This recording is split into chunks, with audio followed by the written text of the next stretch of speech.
Welcome back to Chatting in the Country. I was just about to upload this interview and then I realised, in typical us style, that we didn't actually intro it very well. I'm sure you can tell by the title and the thumbnail, this is an interview with James Johnston, all about coming to the UK and his UK debut, etc. I hope you enjoy it and I'm going to get straight into it. So obviously you're over here, but you're doing your UK debut in summer. Mm-hmm. What are you kind of expecting from UK crowds? I've been told that the country music crowds here are pretty rowdy. Especially, I'm playing a country calling festival in August, and a few people have told me that's a good party, which is like I'll feel comfortable there. Like I like a good drunken party crowd. That's always good fun. Yeah, no. To be fair, I went last year, and definitely maybe had one too many drinks. Perfect. That's we'll you and me both. We'll be. I feel like country music without a couple of beers is not country music, really, is it? Exactly. I feel like it goes together, doesn't it? Country It does. music. That kind of goes on to the next thing, kind of going on about how country music, although you're from so far away, like a lot of people do resonate with your songs. Mm-hmm. Do you kind of find that a bit odd that you're so far away from home yet people here listen to it and can relate to it? I think it's amazing. It blows me away that as I said, people on the other side of the world from where I'm from, back in Australia, listen to my music and connect with my lyrics. But the thing that I've realised with travelling around the world, and I've spent a lot of time now from, this year I just flew in from Nashville, but also from I spent time in South Africa, and I think, country values and those small towns and a lot of the things that I sing about in my songs, that's a story all around the world. And I think, I just wrote songs about my little hometown back in Australia, and it's been amazing to see it kind of go around the world. It's crazy. I think you said there's 2,000 people in your hometown. That's it. It's tiny. Yeah, tiny little hometown. Yeah. To be fair, I'm from originally I'm from a really tiny town. Everyone knows everyone. Going to the local shop, they're like, "How's your mum? How's your dad?" Yeah, absolutely. And I think there's a beauty in that, right? When I go back to my little hometown, it's still, I'm not James, the country singer. I'm like James, the local boy, and it's like, oh yeah, I saw your mum yesterday. I saw your dad, and they want to know about my day, and I love that. It's funny when you grow up in those little towns, you often think that something's bigger and better out there. And then over the years, you kind of realize, oh no, there's a magic in that. It was beautiful to have a community around you. So I feel very lucky that I grew up like that. To be fair, I'm from somewhere where you either move to England or you move to Australia. A lot of friends I have from school and stuff.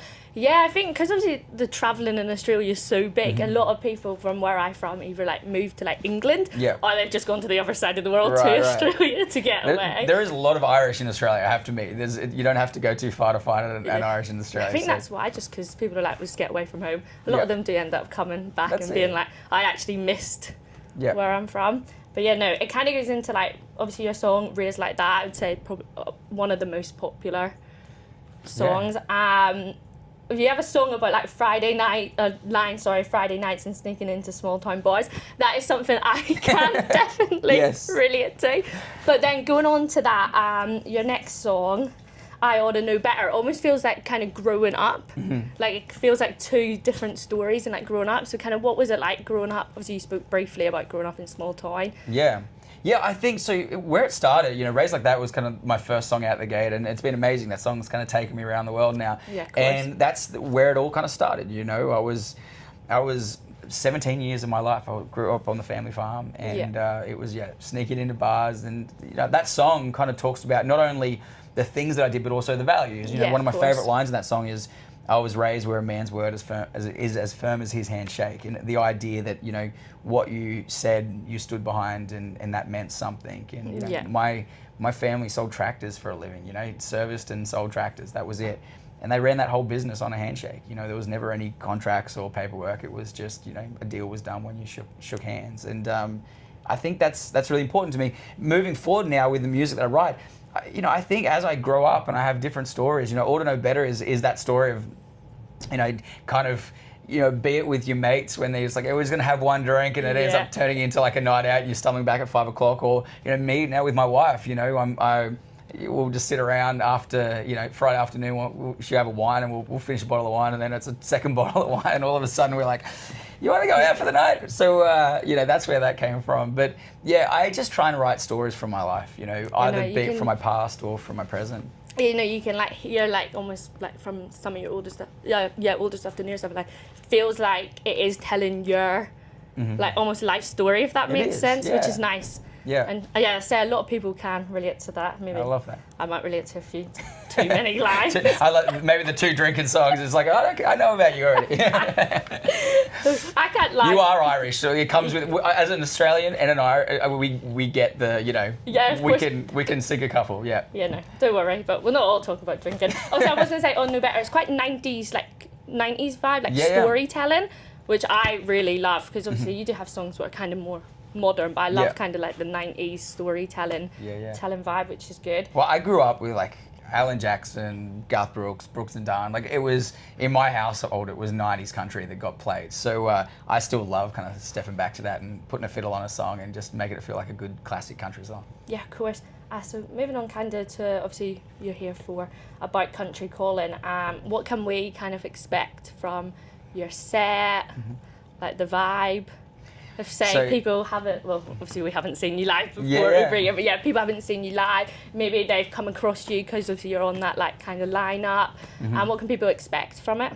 Yeah, so my set is big energy. That's the way I could describe it. It is not a sit down and watch show. That's what I love. Yeah, I say it at the start of my set often. I said, tonight is not just about me. It is about every single person here to make something tonight truly special. And yeah, you will not be sitting down. You'll be singing. You'll be jumping. It's a bit of chaos, but it is big energy. You know, I grew up listening to a lot of like and watching a lot of like Garth Brooks and those. You know, when you'd be running from one side of the stage to the other side of the stage, and just the crowd would be going mental. Like, that's the energy that I want to capture at my show. So yeah, if you like a good time and like singing and just kind of being in the moment, my show is all just it's a celebration to country life, country values, and I want people to feel like they're celebrating in that moment. You know, I've obviously seen videos, and I don't know how you run from one stage to another for like it's an hour and a non-stop. half. I'd be knackered and I'd be out of breath by the time I'm at the other side. By the way, I am often, so like, I normally get to my second song, I'm like, hey, slow down, James. I'm like getting too excited on stage. So I kind of always have to keep myself in check, and I'm like, I go a little crazy, I run around everywhere. But after the second song, I'm like, hey, slow down for one song, chill out, and then I can go again, you know? Yeah, no, I love that though. I enjoy it. Obviously, it's nice kind of the slow, when you see like an artist that is slower, but I do, especially for a festival, you want something like upbeat. You want someone that's kind of all over the place. Absolutely, and I think there's like artists for different moments. Like, I don't want to go to a Chris Stapleton concert and be fist pumping. You know, I want to sit there and just like listen to the guy that's got the most phenomenal voice in country, right? You know, I seen Chris Stapleton in London, and like it was like you could hear like a pin drop. Exactly, but it was incredible at the same time. But definitely different times. Yeah, that is not my show. And I love Chris Stapleton, by the way. I'm like I think it's incredible. But that's if that's experience you had at Chris Stapleton, it's not probably the experience you're going to have at a James Johnston show. You know, well, hopefully, obviously, you know, we are in the UK, but hopefully the weather's nice. Yeah, I've been told that's a flip of a coin here. But summertime is good, right? Yeah. Yeah, most of the time. I'm just going to try and convince you. If not, I'm going to be honest with you. I've played plenty of shows where it's pouring rain and I'm still out there, so I'm not too fazed by any of it. If you're willing to be out there and dance around in the mud, I will be out there singing on stage. Most of the time we've got no choice in the UK to do that. Could you sum up your music in 3 words for anyone that perhaps hasn't kind of seen or heard? I would say it's anthemic, joyful, good vibes. No, I love that. I'm so excited for Country Calling. Like, I have to say in this, because if I do, I'm a bit scared to go home. I have to say, my dad is very excited to see you at Country Calling. Love that, I feel like today was the moment he was like, oh yeah, my daughter's actually doing something pretty cool today. I love that. What's your dad's name? Gary. Shout out to Gary. Thanks for listening to my music, Gary. Appreciate it, man. The minute you was announcing the lineup, he was like texting me. He was like, I've just got my tickets. Love that. So I'm expecting to see Gary. Shout out, Gary. I'm expecting to see you front row, just singing every word, man. Front row with your t-shirt on. Hell yeah. I'd be a bit scared to go home if I didn't mention that. No, that's good. I appreciate it. You got to look after your dad. Yeah. Of course.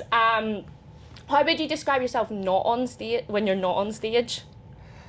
I am I can't sit still very long, if I'm being completely honest. I'm the sort of person that's always loves, like, I love building things. Like, I love creating things from nothing.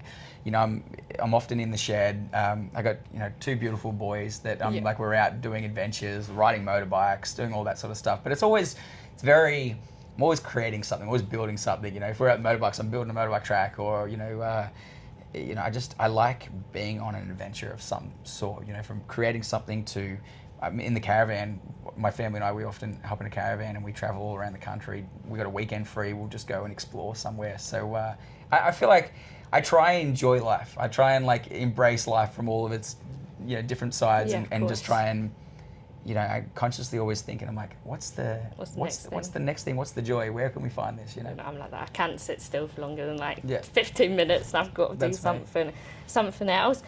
I was obviously not going to talk about drinking too much. I was going to ask, obviously, you are like a family man. You can kind of tell in the music, slightly growing up. Obviously, you're in the UK playing like other shows. I know you're doing some in Europe and stuff. Do they come out with you sometimes, or to travel and see, or...?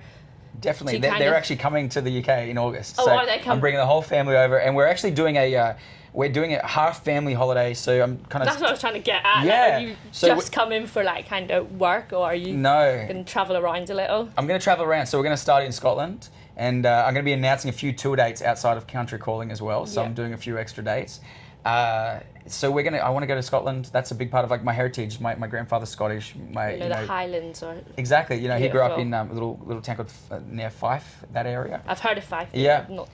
So I want to go and see like where my heritage is, and we'll travel around Scotland, and we'll travel down through England, and I'm just excited. Like we're spending almost 20 days here in the UK, and about 7 to 10 of those will be touring and on the road. So there's going to be 10 days of just exploring, and it's always funny because like when I'm here and I'm seeing the Big Ben and seeing, you know, I got this wrong, by the way. I said the London Bridge, which everyone has pulled me up and said it's the Tower Bridge, right? So I wouldn't have even noticed because I have seen that video. Okay, great.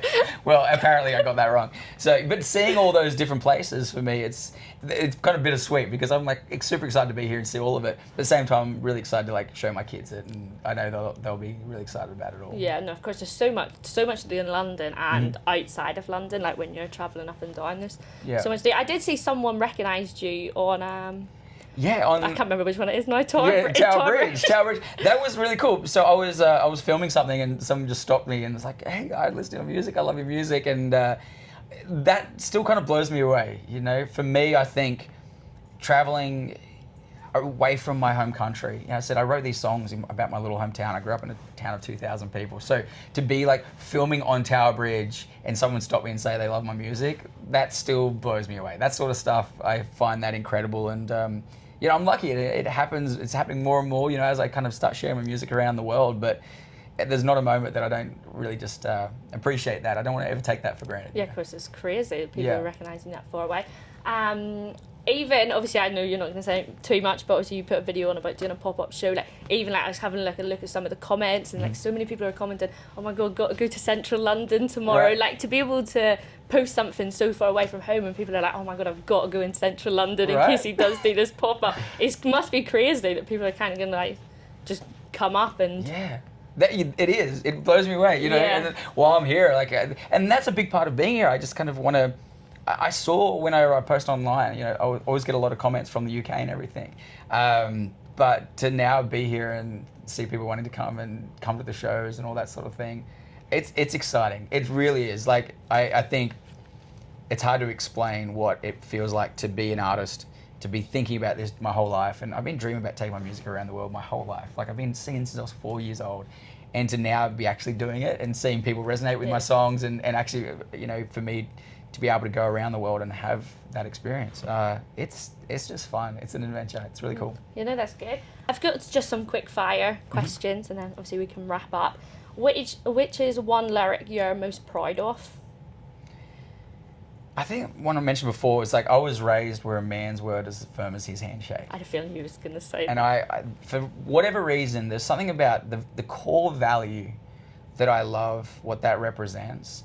And I grew up, my family business was created like that, you know. Yeah. It was created on a handshake agreement, and slightly different to your career.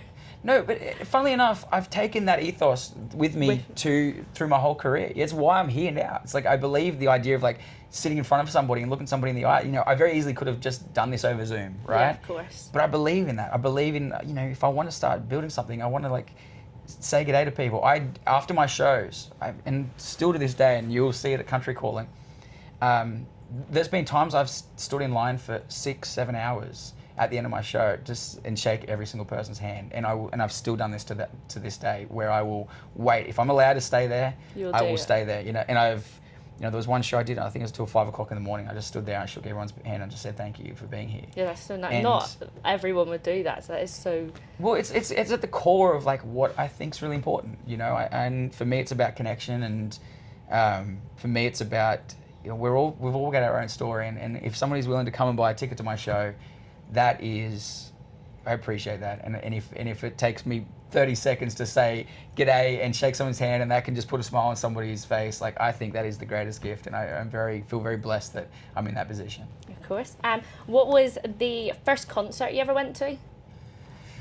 My first concert was an Australian artist called Adam Brains, and he did something that stuck with me. Halfway through the show, there's probably maybe 200 people there, and he got a bottle of champagne, or a couple of bottles of champagne, and went around and topped everyone's glasses up. And I just thought that was the coolest thing. Yeah, I don't know why that stuck with me. Someone doing that I for know, me. right? And it was this artist, he just walked around, he was singing this song, and he was topping up everyone's glasses. And I thought that was a showman. That's pretty cool. So there's been a few moments like that where I've just seen different artists, and I've seen like one thing that's stuck with me, and I said, oh, one day I'll get to do a version of that. Hopefully you go around filling everyone's drinks. Yes. I feel like maybe not champagne though. Maybe it's like, you know, I just need to be a keg on the shoulder, like fill it everywhere. That'd be good. I feel like that'd make a lot of people happy. Yeah. It definitely go viral on social media. Right. Yeah. It's great, right? One artist who made you kind of want to do music? I would say Garth Brooks would be my biggest influence. My very first song they ever sung was "Friends in Low Places" by Garth Brooks. I used to watch his live in concert, you know, VHSs back in the day. It shows my age, but you know, there was something about the storytelling was one part of it. I loved the music, but I also loved the showmanship of it, you know. And I talk about my live show. I loved watching him just being bigger than life, you know, the way that he could have a crowd going crazy, and then it would just go black, and then he'd be standing in a stage by himself with an acoustic guitar, and then would just silence the crowd. I thought that was like... I've watched so many videos. He is actually coming to London this summer. So he is, I saw that. Very excited. Yeah, it's going to be huge. Yeah, and then one thing people may not know about you. Something people don't know about me. Oh, I feel like you're... I'm a pretty open... I'm trying to think. I'm a very open book. You know, that's my problem. Like, if you follow me on social media, you probably know everything about me. I love... Again, this is something actually nobody knows about me. I just bought a sprint car, which is one of those speedway, like, dirt track, you know, goes around in circles things. Yeah. We got one a couple of days ago, so that's definitely something that I haven't showed anybody. My wife doesn't even know that, so shout out to my wife. Hopefully you tell her before I post this. Yeah. You know, that was brilliant. Thank you very much. Thank you.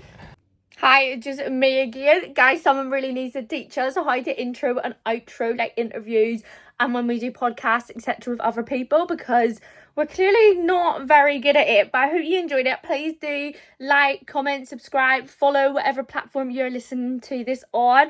And we will see you guys next week with another exciting podcast episode.